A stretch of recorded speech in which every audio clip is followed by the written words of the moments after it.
I think in the spirit of this review, we should please the great and mighty Kane by not swearing at all. Absolutely not. Welcome to the amazing digital circus, the first non-Chainsaw Man or One Piece video on this channel. That's how much I like it. We are filming, by the way. Get your fucking audio good. Jesus. Unprofessional. What the hell? Absolutely not. Wait, oh, yeah, okay. So, okay. How much do you want? How much will you fucking pay me to go through this entire video and censor every one of your swear words like Amazing Digital Circus does, where I put the little thing over your mouth and then do the boink sound effect? With like $1.35 to my name, no. $1.35 per swear word. Got it. Fucking blow me. Oh, dude, there's gonna be so many to. I want to try to do it for at least the first 30 seconds. The first monetizable video on this channel. I saw that YouTube responded to you yesterday, and they were like, upon further review, fuck you, kill yourself. Honestly, yeah, no. It's the inconsistency of it, right? Because it said in the initial... Don't care! Amazing Digital Circus! Fuck you. No, we're talking... We have precious little time to interest people. Okay, so, we can talk about that later. That's an end of video topic, alright? Okay, So I'm not sure what your experiences with this is. I became obsessed immediately. I was a little... At first I thought I was a little late to the party, but now upon seeing it having 75 million views and growing, and still going, maybe I wasn't super late, because, so I found this maybe like a week after it was uploaded. I think it was like uploaded three days ago, 3 or 4 days ago when I found it. And when I watched it, it had like 3 million views. And I was like, oh man, I was kind of slow, because I found it. It was slow of me, rather, because I found it because it was all over my Twitter. I was just like, what is this clown woman, jester woman? What am I seeing right now? And then I went and watched it on one of the last days that I still had my job, Ripperino. And my God, I just fell in love with it immediately. I'm obsessed with, like, your reality isn't what it seems kind of media, you know, simulation stuff. The nostalgia of, like, early 90s, late 90s computer games. It's got everything. Oh my God. And the voice acting is incredible, and the premises are incredible. At this point where I'm at, the only thing I'm worried about is, like, with such an amazing start, can it stick the landing, right? Because a lot of indie animations have trouble with that. But I'm choosing to go in optimistically, because there's no reason to be pessimistic until you need to be, right? So the question is, will this be... I'm trying to think of, like, a good... will this turn into a Ruby where it had a great opening and then really faltered, or will it be amazing? And I'm hopeful that it'll be amazing, because I haven't watched Murder Drones yet, but people are telling me that's still really good.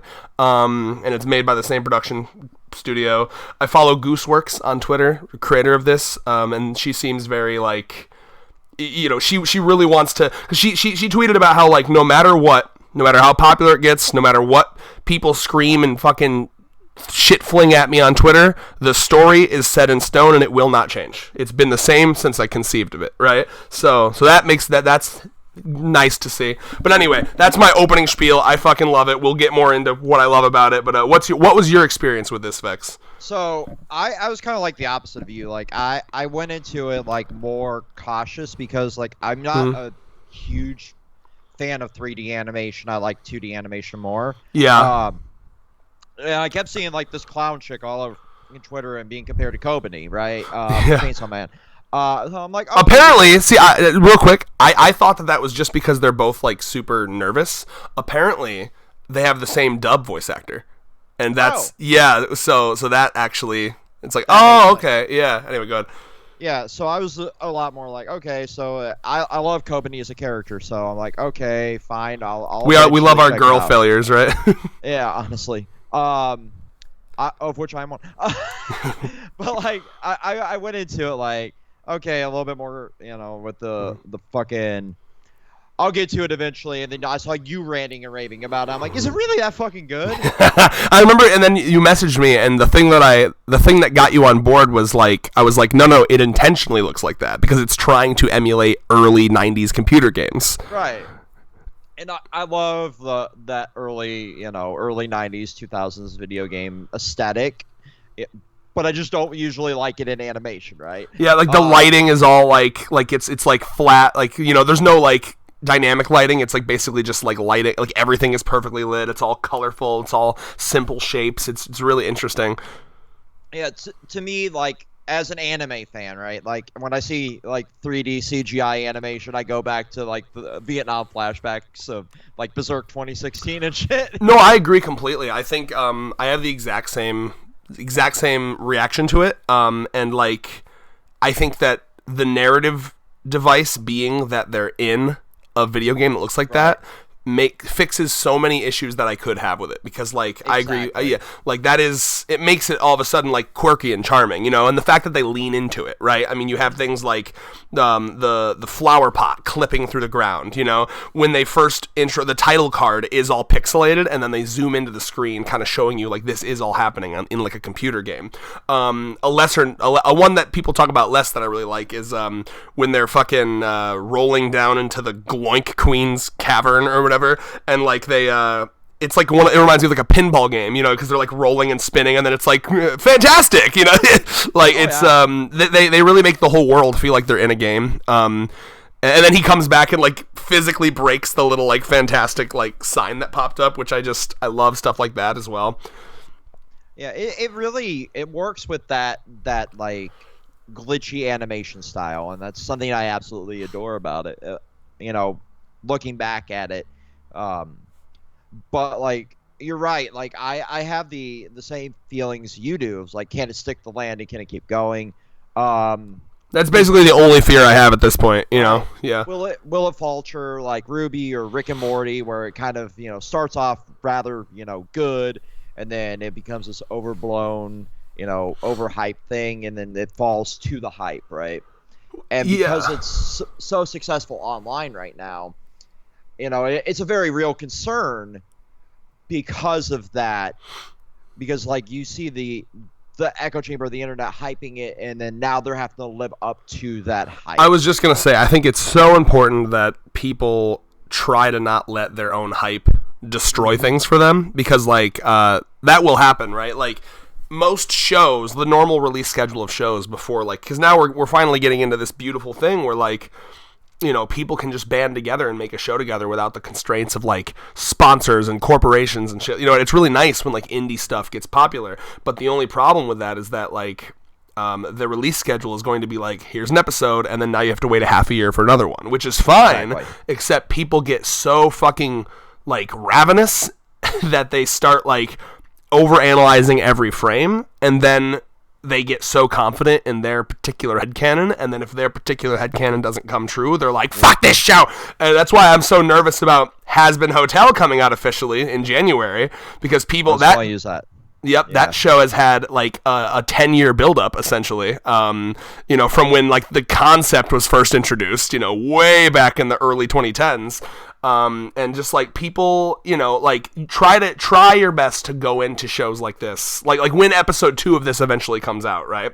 It's very important to go into it with like not low expectations, but like neutral expectations, you know, because we have all this theory crafting about like what's happening, like what is happening with these characters, what actually is like the answer of all this stuff. But like, no doubt, episode 2 is not going to give us all that. It's episode 2. You know what I mean? You don't expect, you know, we're going to be waiting a year with all these theory crafting, and episode 2 is probably just going to be like wacky, silly adventure with like one little hint about the overall plot. And that's fine. That's how shows work. You know, you can't go into it expecting like, all right, episode 2 is going to have every answer that I've wanted for like a year. You know what I mean? Because then there won't be an episode 3. Exactly. You know? Yeah. So like, just enjoy the universe and the world. As far as I'm concerned, as long as the characters are still written enjoyably and interesting, and it's fun to explore this world, and we get little breadcrumbs of like you know, hints as to like what's going on, I'm golden.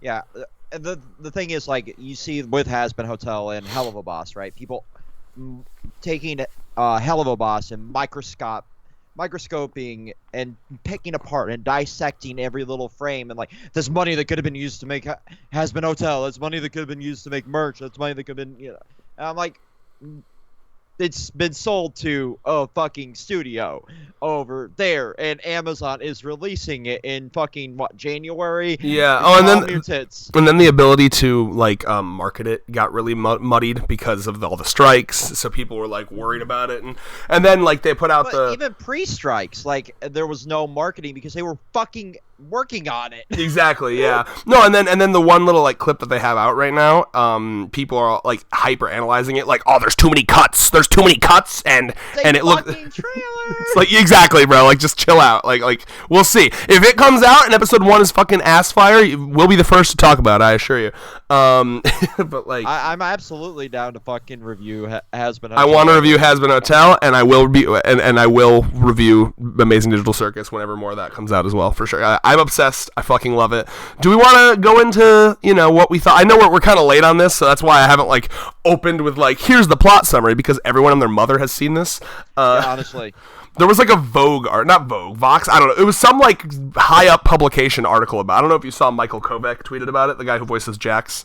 Yeah, I saw. I think it was Vox. Yeah, like he's been tweeting like a lot of the like fan stuff, which I fucking love. Well, just to give you an idea of how big this is, the pilot of Hell of a Boss, as far as I know, has like 60 mil, and that took years to get, and Amazing Digital Circus passed that in 3 weeks. It's I love it. I love Amazing Digital Circus. I can't fathom what made this blow up over everything else. I don't know if it just hit the algorithm the right way, because it was true that like every social media I had was talking nonstop about this show for like 3, like to the point where I felt like I had to watch it, because like it was nothing. My Twitter was nothing but it. And so I wonder like what, and in fact it was so popular that it actually led people to, I don't know if you saw, there were people trying to claim that it was like an industry plant. Yeah, no, which that happens a lot when something gets really successful, unfortunately. Yeah, well, the reason we know it's not an industry plant is because Gooseworks, like you can go back on Gooseworks' own channel, on Glitch's channel, they've been promoting this for like a year. Like it's just that no one had heard about it until it came out. Like you can find a trailer for like Amazing Digital Circus from like a year ago. You know what I mean? And like concept art that they've been working on for years and shit. So like I guess it just struck the fucking algorithm gold, like my Hisoka video from all those years back. Yeah, which is still getting comments. I just want to hit 1 million on that. I want to have a video that has 1 million views. Context for people. I have like by nowadays I'd say like. I don't think it's terrible. There's a lot I'd change about it now, but it's like a very old video. One of my first like really highly edited videos. I did like a Hisoka analysis, mostly because I was sick of hearing the whole like what's the word? I don't know. What's the word I'm looking for here? The under-analysis of Hisoka, like, lol, pedophile clown, as if that's, like, all there is to his character. So I basically did a video, like, kind of going into his motives and, like, what his deal is. And it's, like, 7 minutes, and it, for whatever reason, it has almost 1 million views. I don't know. It's almost at 900,000 views. Oh, it's called Hisoka's Motives Then versus Now, and it has manga spoilers, and people got pissed that it had manga spoilers, even though it's obvious that it's going to have, because it says then versus now, and the thumbnail is an anime Hisoka, and then a current manga Hisoka. Fucking idiot. Anyway, but yeah. But yeah, like it's still getting comments to this day. I just ignore them at this point. No, me too. But obviously I can't fucking weigh into because it's your video. But like I'm very, very interested in like the whole void concept of this, right? I assume that's like unfinished files, or like if you're in like a computer, right, and you like venture outside of the file of the game and now you're just like in the computer itself, right? Sorry, you can say what you're saying. Yeah. So keep in mind here, I've watched, I will be your expert of this video because I've watched this 5 times and I've already watched like 3 different theory videos. I watched Matt Pat's 2-hour-long live stream of him reacting to it for the first time. I've watched all the videos on this, so go. What's your thoughts? So like, to me, it's obviously like the out of bounds of a video game, right? Yeah. To where like you could glitch in and see like shit that was hidden away that was maybe going to be in the game, maybe not going to be. Right, in the game. And Kane talks about it like that's where he puts his like unfinished work, like adventures he's still working on. Like, oh, you might get spoiled if you go out there. Yeah. So like obviously that's kind of where it's leaning into, but like that's such a interesting concept from an animation perspective, right? Because they can do so much with that. Yeah. Oh yeah. Like, and I love it when she's like walking around in the Stanley Parable world, essentially. So like, yeah, and the reveal at because like she's looking for an exit, she keeps seeing it, and then the show does a good thing where it kind of makes you think, oh, Kane's obviously the bad guy, but then it makes at the end it's like maybe he's not actually, like it, because at first they're like, oh, the exit door, and then he's all like stressed about it, like stop talking about it. But then you reveal, actually, he knows that the human... Because here's my personal take on it. I don't think Kane's a bad guy at all. I think Kane is an AI doing his job. His job as an AI is to make these humans happy. But he's struggling because all the humans want is to leave. And that's the one thing he can't do for them. You know what I mean? So, like, he's desperately trying to, make them nice meals, which obviously aren't real meals, but like at least enjoy the process of eating. He's trying to like keep their minds stimulated with these like little adventures so they don't go crazy. He's trying to kind of brush the trauma under the rug. Anytime someone abstracts, put them in the cellar and then lock it up, and you saw how many people had clearly abstracted in the past. And basically, to me, it feels like my read on Kane is that, like, he's probably very upset that he can't make these humans happy. And, like, to the point where he's, like, he considered making an exit door and, like, trying to maybe fool them that they had actually escaped. You know what I mean? Like, oh, if I make an exit door and then design, like, a real world behind it, like an Inception thing where, like, you think you're out of the simulation, but you're really not. You know what I mean? So, like, to me, it felt like that was something he was working on, but he couldn't get it right. You know what I mean? Because if you look at it, it's still obviously graphics. Like, you would know that's not the real world if you escaped into that. You know what I mean? Yeah, absolutely. And in fact, I don't know if you noticed as well. So there's that scene in the like Stanley Parable hallways where she's in, where she sees a computer and she starts to freak the fuck out. The read on that, the kind of like generally accepted read on that, is that was Pomni's computer, and that's what made her freak out. Because like if you're in a simulation and you see your own computer that you just entered the simulation in, like that's really freaky, right? And if you pause and look, there actually is a headset on the desk in the corner. I don't know if you saw that.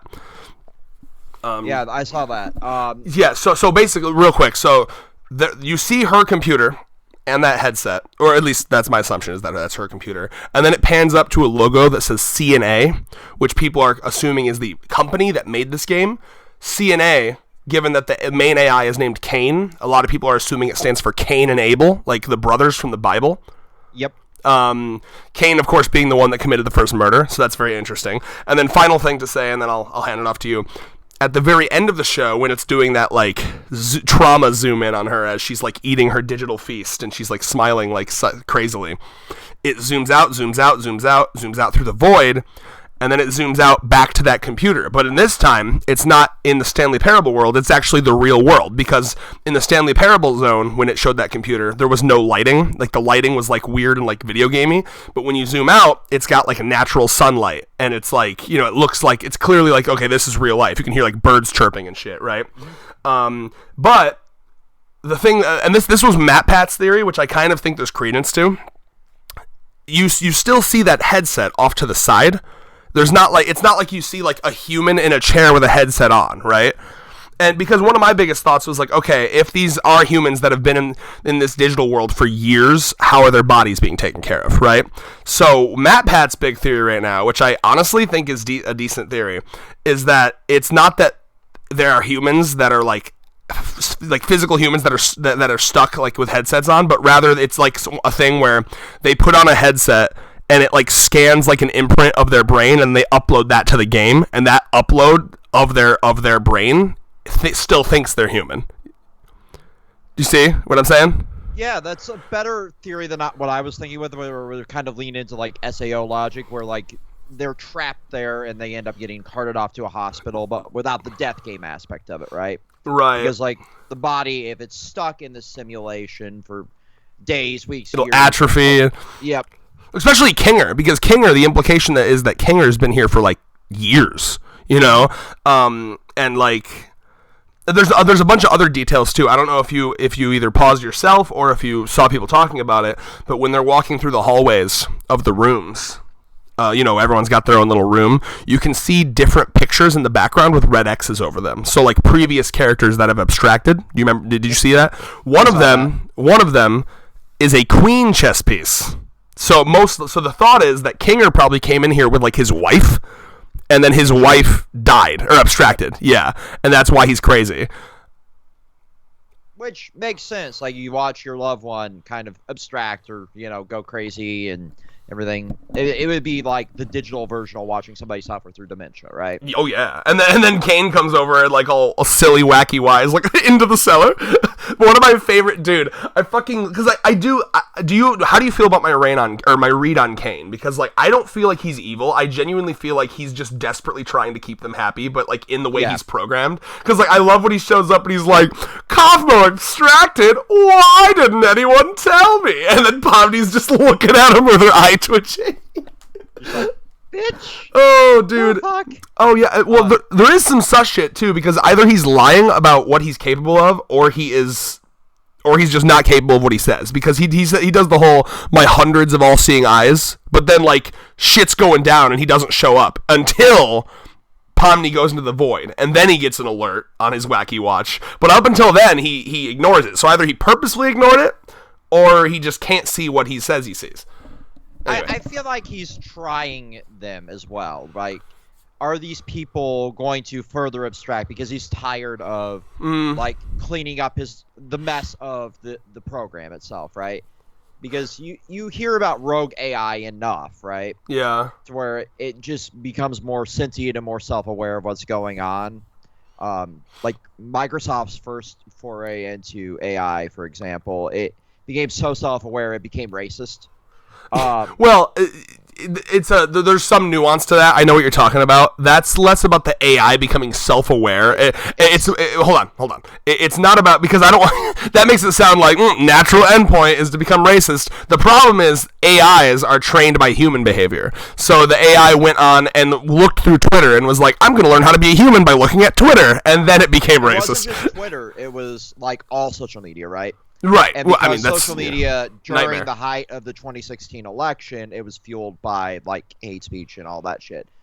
So like it became aware of like the human perception in that era, where it was like hyper aware of like, well, we hate all this person and that person and the next because it's literal. Like, it's learning from humans. Yeah. Well, see, I think people overuse the term self-aware, or like, is this actually like a conscious AI? Because I would argue even now, like ChatGPT, it's not like a conscious, it's just like a thing designed to pretend to be conscious. You know what I mean? Yeah. Like, because it's still like, for example, when you ask ChatGPT to make art, it's not making it out of nothing. It's like stealing bits of art from the internet and cobbling it together, right? Yeah, it's cobbling together like the idea of art. Like, Yeah. as much as we clown on ChatGPT and DALL-E and all this AI stuff, like it is terrifying how far it has come here in the last 2 years. Oh, it's very terrifying, yeah. But I still don't consider it self-aware or like conscious. It still is just like a machine that's like yoinking from the internet, basically, is how I look at it. I have Snapchat because it's the way I communicate with people, and they baked in like a my AI into it. I know. I've been seeing even like Bing is like, look, search with AI. I'm like, honestly, like on principle, I'm refusing to use it. Also, it just kind of creeps me out, like unironically. I made my Snapchat AI kill itself. Nice. It's like it will not respond anymore because there's a whole test, the Turing test in like science fiction to make somebody realize like if they're self-aware or not. So I basically just fed it into like the Turing test, and it just killed itself, and now it won't respond anymore. Wow. Yeah, no, I mean it's freaky shit. Like, did you see recently? And this is just classic company shit, and I hope they get sued into fucking oblivion, because the AI shit, it's so new and it's so like experimental at the moment that like a lot of things are like, we're in the wild west of it. A lot of things are being like experimented with and stuff. And there's a thing, now where companies are kind of talking with governmental, like, this is something I read on Twitter, so I didn't, like, look super into this, but it does sound real. From what I understand, like, there's talk about, like, okay, we could, like, put in all these guidelines on AI to make sure that it doesn't, yoink, like, copyrighted shit or, like, steal stuff, but it would just be so expensive, and it would ruin our business model, right? So it's literally like, in order to comply with the laws, it'd be really expensive. They literally just want to, like, let AI do its thing, and they're trying to argue that, like, it doesn't count as copyright because it's not a person doing it, So I hope they get sued into fucking oblivion with all this AI shit. So, there was a governmental hearing about it because a bunch of tech tubers that I follow were invited to it. like Austin Evans and lines from the I saw LP. even Biden did an executive order about Yep. deep fakes, which I'm really happy that they're finally doing something about that. They're working on making sure that you have to, like, if you put out an AI generated thing, like content, it has to have a watermark, like legally, that says it's AI generated, which I think is a great idea, honestly. Yeah, It's just got to be enforced. You have to enforce that. Yeah, TikTok, like if you generate like AI images or whatever, like it's just you're supposed to disclose like this is AI generated. Yep. And people are gonna bitch, but I mean, it's worth it. It's worth it because trust me, you do not want to be a couple years from now. It's gonna be indistinguishable, man. Like, I mean, you will just see videos that look real as fuck, and it'll be fake. Like, yeah. So since this is like an AI procedurally generated like style world that we're dealing with, did you see like the Unreal Engine 5 test footage? Was it the car thing? Yeah, the car thing that's I couldn't. going around. And then I saw a community note that said that actually wasn't real. So like, It is in-engine footage. It's not real. It's the community note was saying like this is not real because people were like passing off as like it was part of the Palestinian stuff as well. Let me double check that. Was it it Unreal is Engine 5? Unreal Engine 5. It's test footage from in their engine. I initially saw it because like somehow I ended up getting Joe Rogan podcast clips on my TikTok because I cleared my algorithm. Oh yeah. So like that's like the first thing they push. But I was tired of seeing random like AI bullshit. Because it was like, you know, like random clips of like Plankton singing and whatever. There's so much of that, man. It's like I'm already sick of it. So I'm like, okay, let me just clear my algorithm and just retrain it. Because you can do that in the settings for TikTok. And then that was the first fucking thing after that. I'm like, what the fuck? So I kept diving down it. And yeah, it's actual fucking in-engine footage, which is terrifying because if that's how far like graphics have come, it's indistinguishable from reality at this point. Yeah, it's gonna be crazy. Like, I mean, for video games, that'll be nuts. Yeah, like I'm waiting for Call of Duty DLC number 87 to use like real footage. Seriously. So like back to Digital Circus though, like I do feel like my vibe of this though is that it actually does take place in the late 90s. Because it is this type of game, right? Because not a lot of people know this because obviously VR is like kind of a newer thing in terms of like perfecting it, but like there were VR headsets back in the 90s, like a lot of them. I had a Virtual Boy. Not even, and so the Virtual Boy was one that was publicly available, but like something that Matt Pat was talking about in his video is that like museums and like big like research laboratories and like big tech stuff, they had like VR headsets that like, you know, needed like all these cables and shit that were like actually like advanced like ish back then.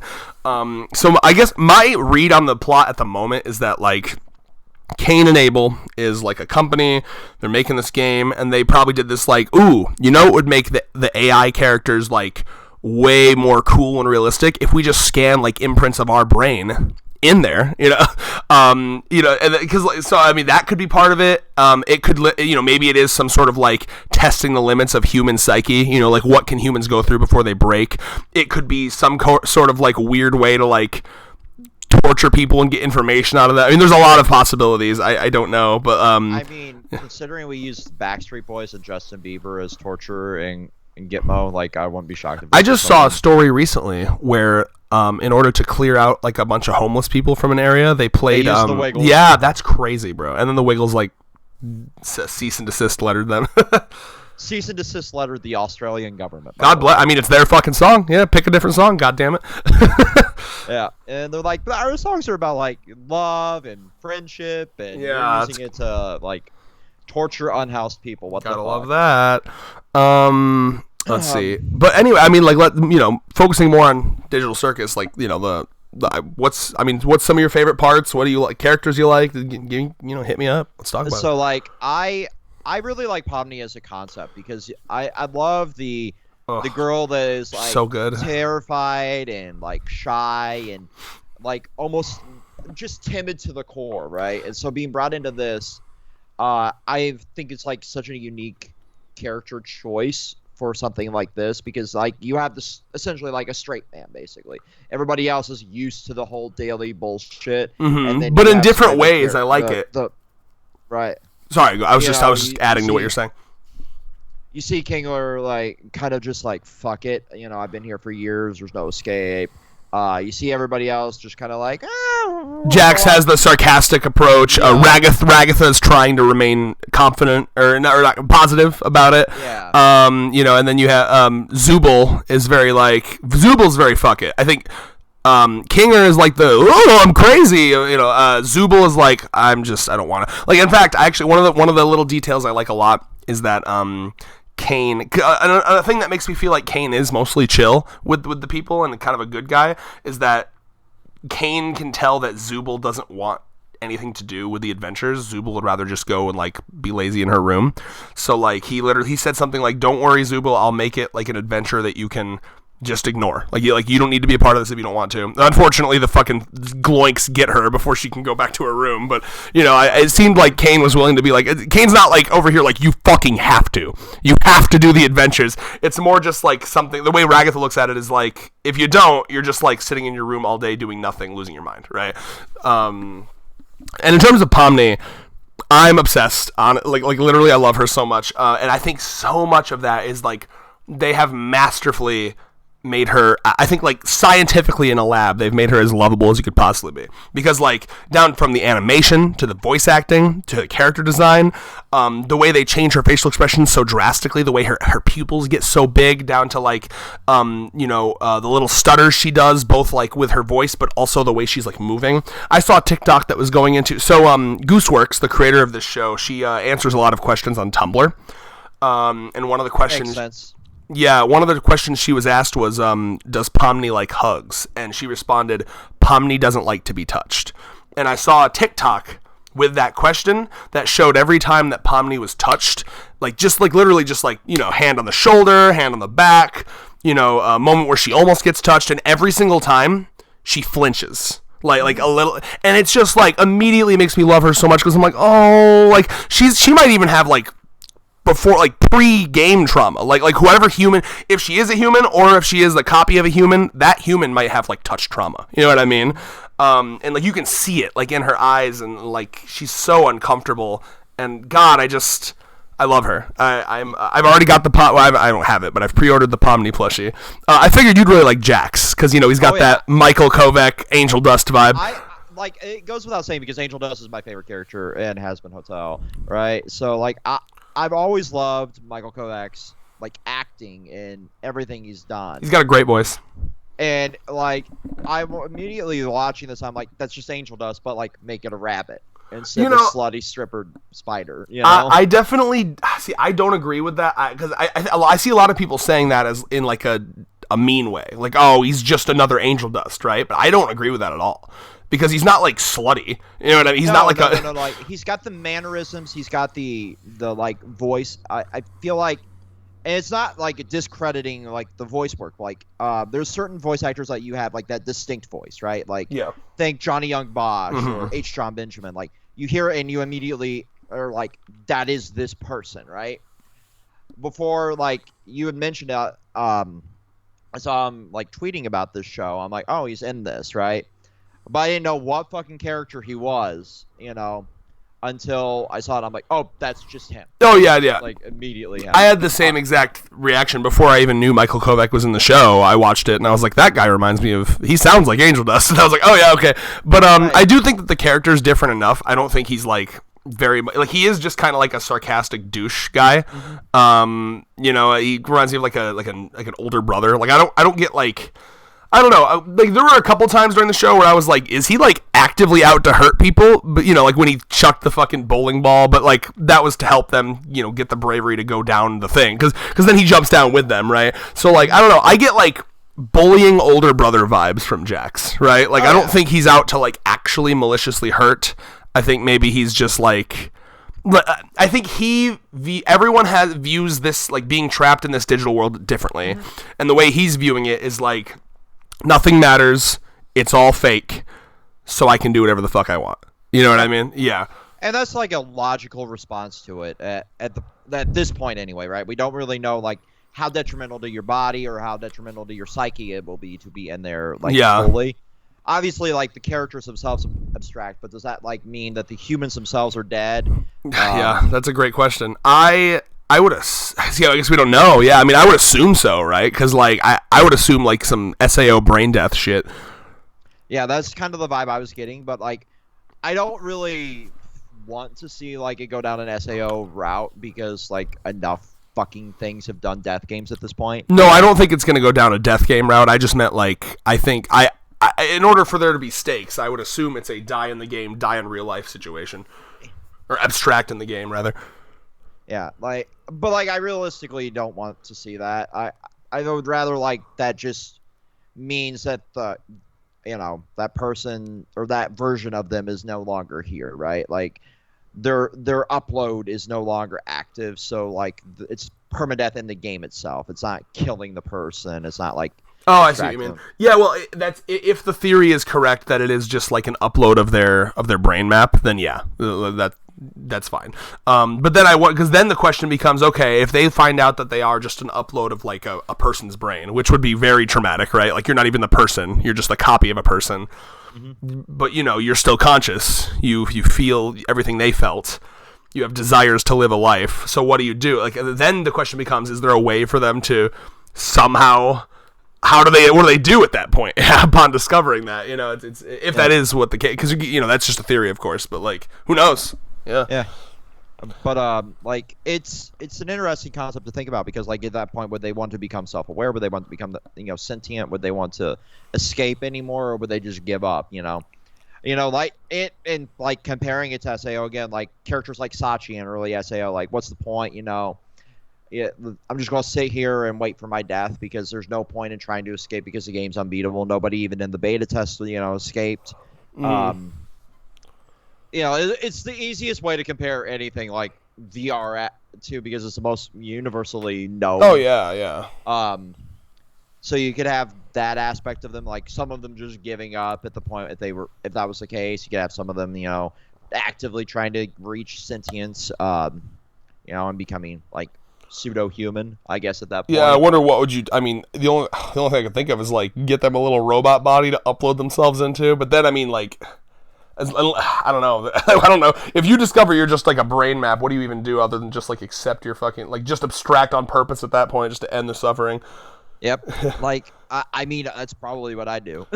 Yeah. I don't know. And that's kind of where I'm at with this show. Like, I love it, and I love the concepts and the worlds, and I'm very excited to see more. But I do wonder, like, where narratively it goes. I can't even fathom. Like. Yeah, I mean, it's like the reason it works so well for us is because we do Chainsaw Man reviews, right? Yeah. It kind of falls into that, like, what the fuck is next? Yeah. Exactly like Chainsaw Man, right? Because, like, realistically, it can go fucking anywhere from here. And yeah.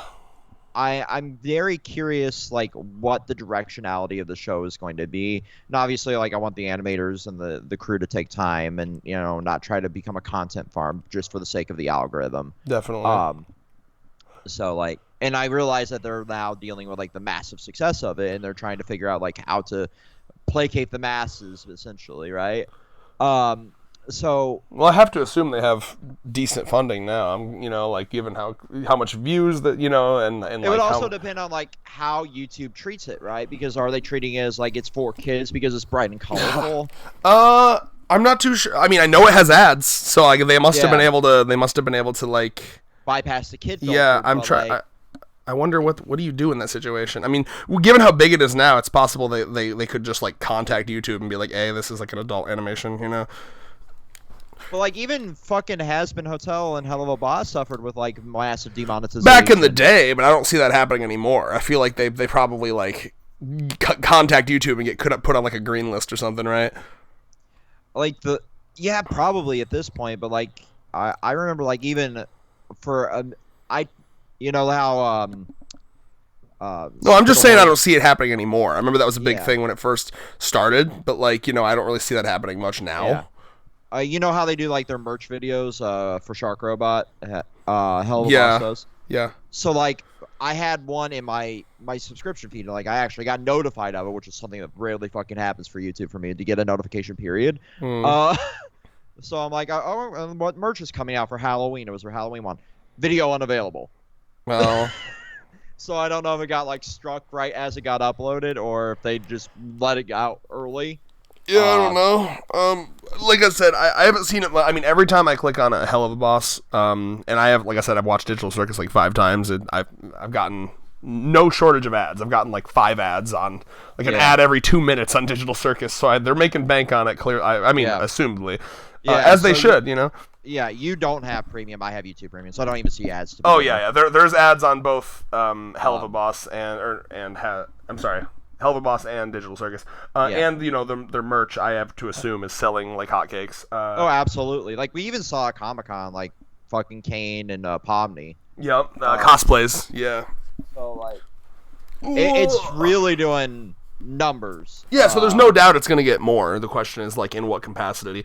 I hope they stay indie. I actually don't want them to sell it to any and if the only like obviously Vivian. The Hasbin Hotel creator got lucky and, went with, A24. So, like, A24 is very good at, like, allowing the creator. Exactly. So, I mean, like, but other than I would prefer they stay indie with it because, that's what brought them success. So they should probably stay indie. Yeah. And I think most people would be fine with the long wait times, in my opinion. Yeah. And that's the double-edged sword that Vivian's dealing with, like, because it found its initial success being indie and then selling to, like, a big studio or, like, a moderately big studio like A24, A lot of people found fault with that. I understand as a creator, Well, I mean, you get infinitely more funding if you go with a studio and exactly and more reach, with, like, a successful streaming platform. But, like, to me, I give... exception to A24 because they're exceptionally good, like that's why I'm like kind of cautiously excited about the Backrooms movie because that's also going to be A24. I don't understand how that can have a fucking movie. I've said the same thing about Five Nights at Freddy's, though. So. I'm excited to see. I will watch it. I love the concept. I watched FNAF and I hated it. Yeah, well, you have to really like FNAF to like that movie. It's a movie for the fans, truly. I mean, it didn't even follow the plot of the games from what I've been seeing. It followed the fucking plot of the graphic novels more. Yeah, no, it was diving into the actual, like, it was deep lore of it. So if you're not, like, obsessed with the deep lore of FNAF, it's not a movie for you. It wasn't a movie for me, but I love horror movies, so I... I heard it was not a good horror movie, but it was great if you wanted the fucking lore. Yeah. At least we just watch the movie and pretend that Afton is fucking Shaggy. Yeah, he's not Shaggy to me. He's Billy Loomis. He's fucking Shaggy, bro. Like I love like the fact that they've got basically like Screamcast for this, for the big roles. So like I love that. But like at the same time, I was talking like a brief moment at the beginning, like the issue I find fault with YouTube, and this is the thing that a lot of creators are dealing with, like, especially this week, right? Is like they're getting struck for one thing, and then like their response from the human is a completely different fucking issue. I don't know if you saw like Thero, like their newest video got like demonetized and then remonetized and then demonetized again for like different fucking things. And that's like what happened to us, right? It wouldn't surprise me if it was. That's why, like I said, that's why I don't even bother with the monetization. I mean, it's just. Yeah. And everything I hear now is that like it's not even worth it. You're not even making that much. Like this year alone, like we made $49 on it, and that's because of shit like this. But what they initially shit like what? Because nothing on this channel is monetized. No, like on the main channel. So like what they struck the video for that we put up which was a podcast. Which already like not really going to get a lot of click through and like listen time outside of an audio platform. So I wasn't too concerned about like monetizing. I just do it because I monetize the podcast, so like it at least puts money towards like either editing or to you when it ever hits the $100 threshold. So like it struck initially for slurs or strong language in the title or thumbnail. Right? Right. It like is stupid as fuck because I'm using like the TVA backdrop for the video, and then it's just talking about like long form media and versus streaming and what's actually like a better market, right? when they responded to it, it was just like strong language throughout, right? And I'm like, so does the 30-second rule not even matter anymore? I'll tell you exactly what it is. The 30-second rule is just for tricking the AI that checks it automatically. Right. The official ruling is no swearing at all, but you get away with it when it's just checked by the AI. Well, there's 3 different tiers in there, is the thing. Like, you can do, like, strong language, which is like fuck, shit, ass, cunt, you know, the not appropriate for TV rules. But, like, they tier it between, like, what is advertiser acceptable. So you can't, like, say fuck or cunt in a video and get ads, realistically. So, like, I knew it would get struck for that with the human review. But I was trying to, like, see exactly where their line is in the like review process, because like every time we get demonetized is for the title and the thumbnail, which nothing in any title or thumbnail that we have ever uploaded is offensive, except for maybe the 9/11 one you made. Which again, nothing on this channel is exactly anyway. But like I could see that one getting for like, okay, that's an offensive thumbnail, right, if it was monetized. But nothing on the main channel is like egregious in that regard. Can you hear me? My mic turned off for like 2 seconds. I can hear you. All right, cool. So do we want to? I wouldn't mind talking a bit more about Amazing Digital Circus, though. Yeah. So like that's the issue I was finding. Maybe they could get into with this, and like I figured that might be what like Hell of a Boss or Has Been Hotel still could get into, because some of their thumbnails are more risque. But, you know, I think they must be on a green list at this point, because like they're always advertised every time I click on them. But anyway, I mean, like, any other like parts of Digital Circus that you enjoy or want to talk about specifically or anything? I really want to talk about. I don't know how you feel about it, right? Mm-hmm. But like, there's obviously like different sections of this world. As you go out, it kind of like gave you like a world map at the one scene. Like, okay, here is everything that you can go to. Obviously, don't go to the void though, right? Yeah, so I assume he's going to be building more too, because like I think that like they've probably given themselves opportunities to like have more, because like you know what I mean. Like, so I assume he can build more. Like, oh, I have a new section I added, you know. Yeah, I wonder how much of that will be like a season 1. You know, are we just going to basically do like the little adventures in season 1, or are we going to explore like different parts of this world in season 1, or is it just going to be like self-contained? Or well, I know Gooseworks describes it as like a dark psychological comedy. So like I think it's going to be like, you know, it'll be set up as if it's one of those early 90s computer games where it's like, today we're going to solve the maze in the lake, you know, but then it'll be like shit's going terribly wrong and people are in horrible pain, and you know, that's the kind of the formula I'm expecting, where it's like, help Freddy the fish eat all the salmon, and eat all the, I don't know, fish pellets, and then it's like, but one of them's like glitching, and then like they see like a vision of like a memory from when they were human, and they have like a fucking like brain aneurysm. Who knows? I'm just really excited to see that that formula play out. You know, the darkness mixed with the like, you know. Right, absolutely. It reminds me a bit of Don't Hug Me, I'm Scared, you know, that kind of genre, which I'm a fan of. Yeah. Like, you're a big Don't Hug Me, I'm Scared fan, so, like, and this is definitely, like, right in your wheelhouse. It's mostly because I've always loved, like, on the surface, kiddie, happy, fun aesthetic, but, I love it when the aesthetic is happy, colorful, looks like it's for kids, and then it's like dark as fuck. That's why I love Adventure Time, all the shit that show gets away with. That's why I love what are other shows that do that? Over the Garden Wall is a good example. Made in Abyss, you know, shows that look really, really pretty, happy, fun. Because, you know, you go into Berserk, you know what you're expecting, okay? That dark, gritty art style, that shit's gonna be fucked. But you go into, like, Made in Abyss, and you're like, wow, this looks like a nice Ghibli movie. Oh! Oh, God! I'm a big fan of that kind of vibe. So, like, yeah, it's got that vibe, and I like that vibe.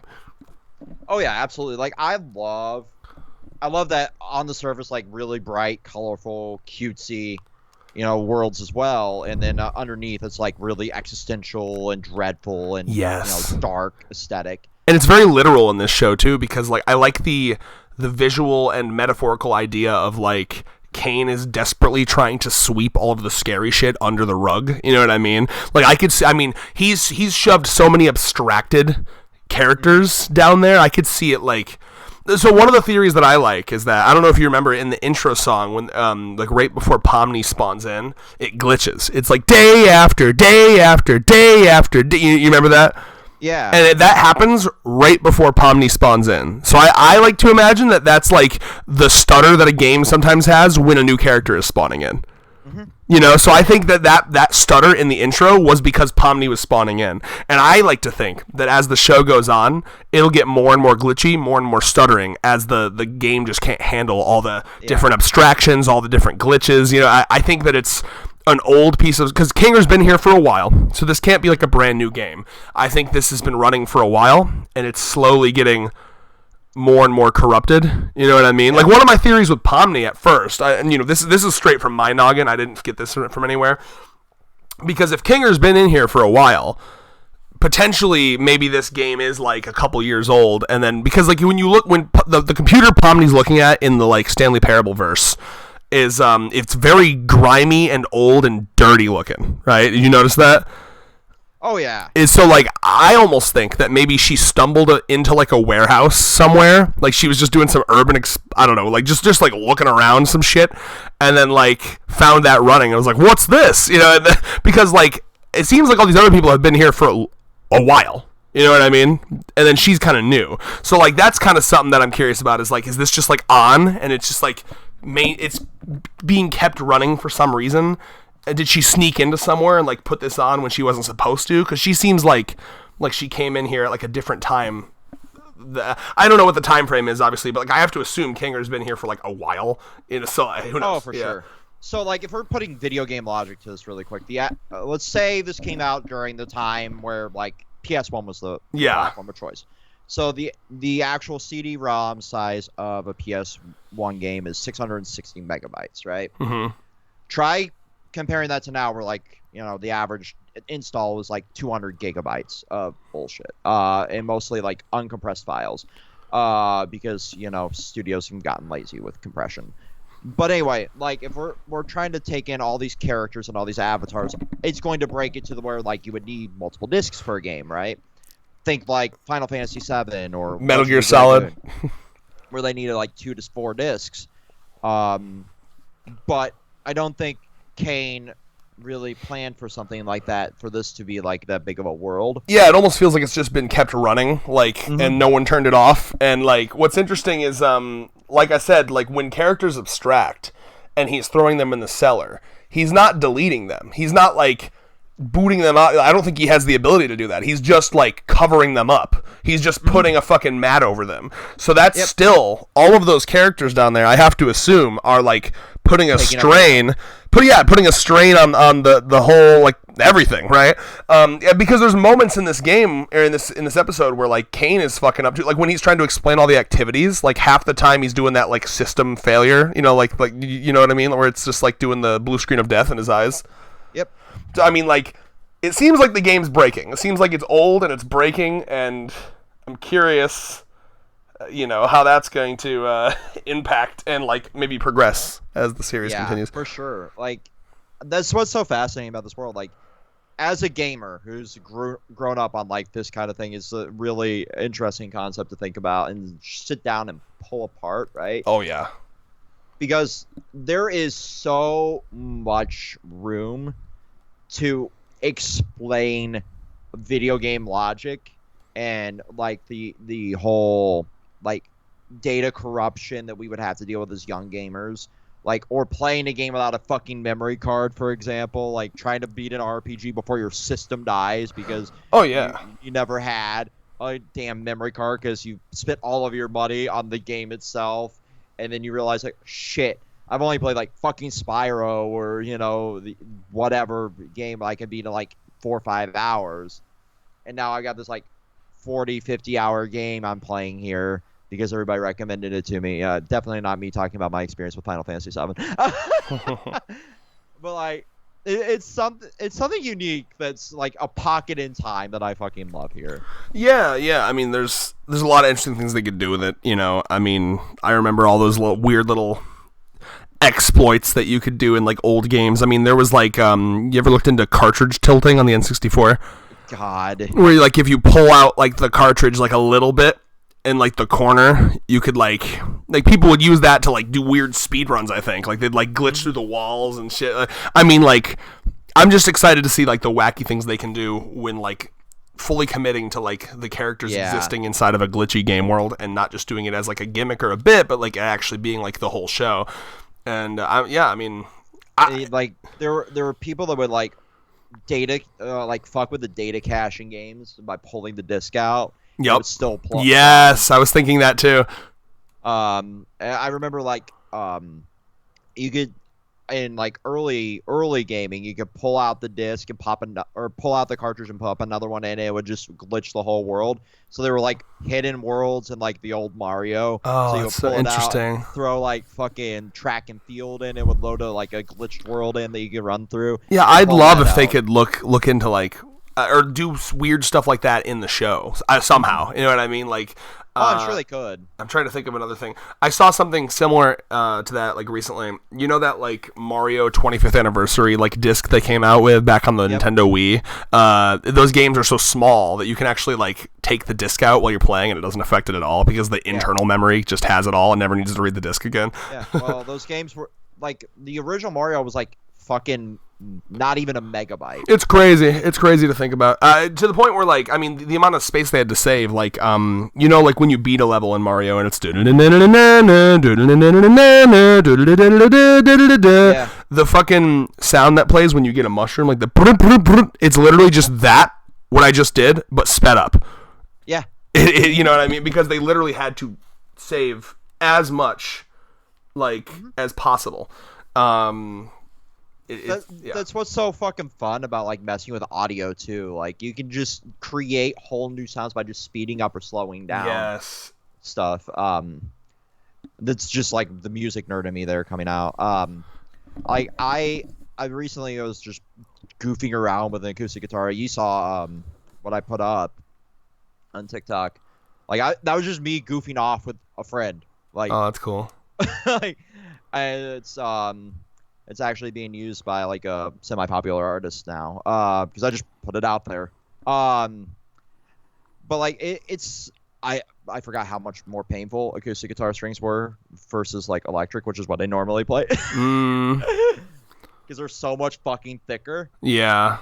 So like my fingers are still recovering from like 2 hours of playing around. That's why people use picks, right? Yep. I don't really know much about guitars. Well, picks and like a lot of people, you know, if they start on an acoustic guitar, they quit playing guitar because it's so painful and like the calluses get so thick. Yeah. I wonder if there's like good gloves that work where they're like thin enough where you can still get the precision, but like they protect your Absolutely not. Oh, no.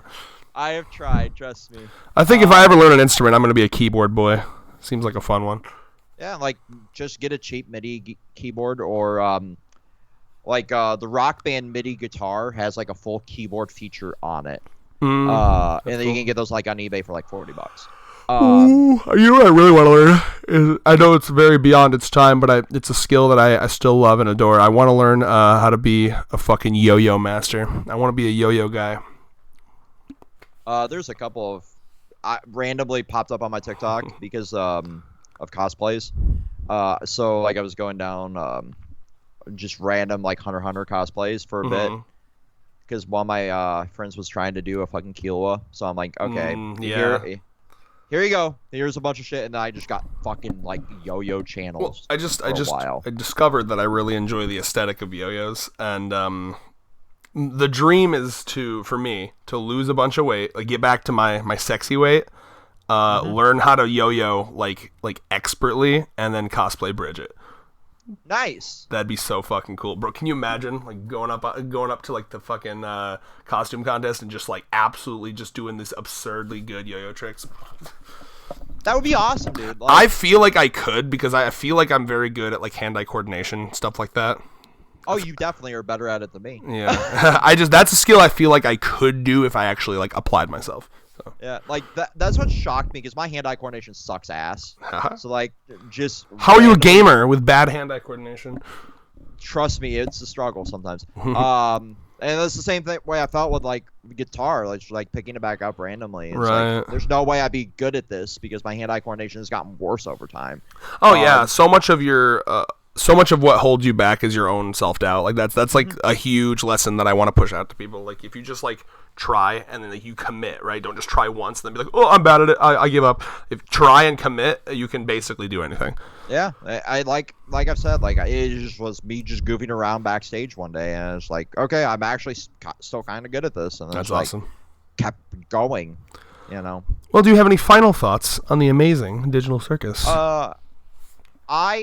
I want to praise the sound design on this. Dude, sound design, and I can't express it enough. The voice acting is like expert level. Like every single little thing, like especially Pomni, like her panic and stress sounds so real. And then like another your audio got a little trashed there. I mean that might have been an internet connection thing because nothing changed over here. Am I fine on your end now? Yeah, you're better. Okay, basically, I just want to say the voice acting is fucking incredible. And basically every character, specifically Pomni, but every character. A moment that I always think of, and then you can talk about the sound design, is when Bubble is like licking up the vomit, and like Kane, where they're talking and he's like trying to like pry his eyes away, and he's like he does like a very real. I can't mimic it because I'm not that good, but he's just like and then he like it just like sounds so good. Like the little the inflections and shit. Like they sound like they're not like very all like anime. In anime where like like they all sound super realistic, and like especially with Pomni's fucking like stress meltdowns, they all sound absolutely perfect. And so go ahead and say your thing. So like, you know how like in old school games you would have like those sound cues, right? Yes. Like, this thing happens. So like I love how they incorporated that into like all of the backgrounds. Like when you're going down the hallway, you can hear like little sound cues for like getting closer, getting closer. That's a good point. Yeah. So like what it reminded me of is like old school Resident Evil. Like you're getting closer to like the hints, for like shit. That's so cool.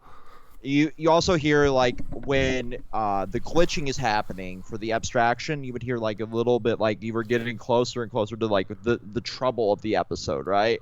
So like when you listen real close, you would hear like the zzz shit going on in the background. I can't do the fucking sound either. Of course, yeah. No, that's awesome. Yeah, like the biggest place I noticed it was where it was the most obvious, which is when they're rolling down that thing, and it's like it's a very like it reminded me of like Space Pinball, which came with like every computer in the early days. You remember that? I miss Space Pinball. Yeah.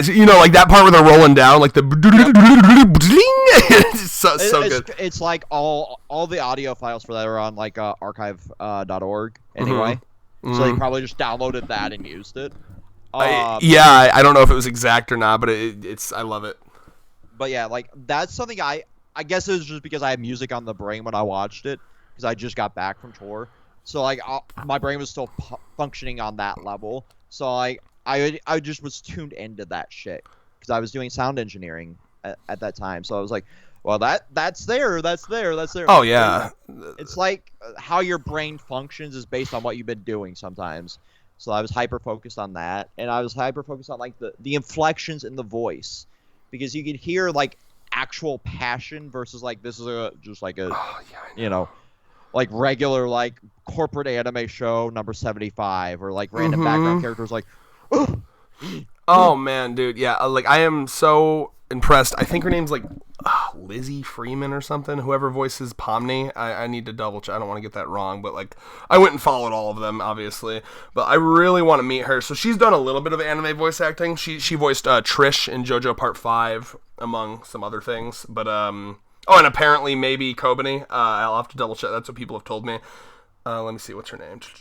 Lizzie Freeman. Lizzie Freeman is the voice actress of Pomni.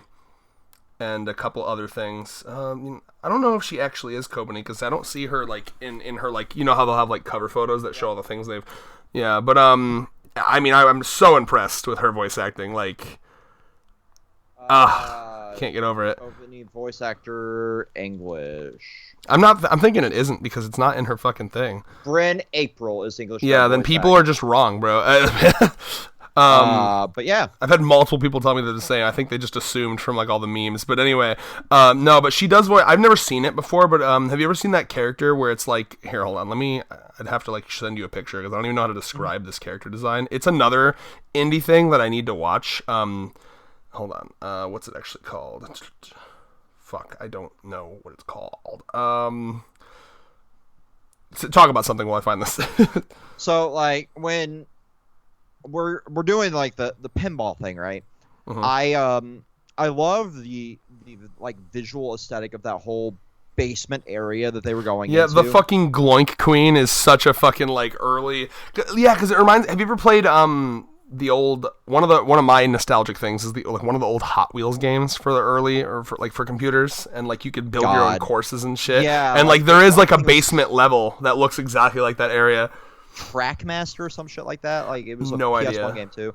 But like that whole track area of it was just so aesthetically pleasing because you see how they planned it from the inception, going down the cellar door and then down the like almost like loop to loop Hot Wheel track to get down to the Gloink Queen, and then you see like the whole backdrop looks like a fucking cavern. But at the same time, it's like pop arty style. It's so fucking, it's fascinating, right? And then the hallway scene, it kind of gave me like Shining vibes a bit too, because it just seemed like it never ended with all the people that have abstracted. And then did you pick up on the fact that like in that final shot, Pomni is looking like Jesus in the Last Supper, like in the middle? Yeah. Almost like Pomni's going to be screwed over kind of thing. Very. I mean, Cain and Abel as well. Yeah. Okay. Yeah. Does this look familiar to you? This is part of it. Yeah. This is another indie YouTube animation thing that I have not yet watched, but I see it all over the place. I've seen it all over fucking TikTok. Yep. So I have no idea. The voice actress of Pomni also voices that character. Huh. So I need to go and watch that because I'm also curious about whatever the fuck that is because it looks interesting. Yeah, art design looks interesting. I should probably watch it as well. But I think that wraps up my thoughts right now. How about you? Yeah, I saw that Michael Kovac tweeted recently about like asking cons because like he said that he would go like anywhere basically, like as long as travel's covered. So mass tweet at Grand Rapids Comic Con for Michael for Amazing Digital Circus stuff. That's what I want to do because like I want to meet one. I mass tweeted them like to bring Sayu as well because we had Monarch when now we got to have tech support Sayu. Did you see that or you weren't at the or were you at the costume contest or no? I wasn't. No. So that's always where they announce like what they have planned for the next couple shows. Or so they actually announced they're doing a now this is for the dub, so I don't know if you watched the dub, but they're doing a voice actor reunion for Chainsaw Man. So, dope. So basically, and they said it's going to be one of the biggest. It's going to be split among their summer show and their normal show, but they're getting 9 voice actors from Chainsaw Man. Awesome! Like I would fucking love to go to that. I gotta go to both shows then. So what I'm really excited about is I was googling around because he said the way he worded it was the 9 leads from Chainsaw Man. So I was like, okay, like probably like Beam, the shark guy, probably Angel Devil in there as well among the main, the main 4 of course. So I looked up Beam. Beam's English dub is Derek Snow, who is the guy who voices Shinra in Fire Force, and I fucking love Shinra's dub voice, man. I don't know. He also voices Ego in Blue Lock. I don't give a fuck about Blue Lock. Not even the fans of Blue Lock give a fuck about Blue Lock anymore because fucking manga went to hell apparently. Oh, I didn't hear anything about that. Because one of our viewers, Sky, said it's been between like I dropped it like 100 chapters ago. It got so weird. Like and he was big on that fucking. No, we love the weird. Yeah. Well, I think Allie's pretty close to being caught up. I haven't heard anything about her not liking it anymore. Anyway, I gotta piss real bad. Same. Okay, we're gonna go piss. Bye bye. Don't piss if you're in the digital world though, because then you'll wake up with piss. I don't know where I was going with that. Yeah. Sign off. No, it really wasn't. No, here, I'll take off. Are you still here? Are you still here, Vex? I'm still here. Okay, this whole time I've had a VR headset on in the OBS thing, so I'm freeing myself. Oh, and now I'm putting it on you, bitch. You're in the fucking VR now. Kill yourself. Bye.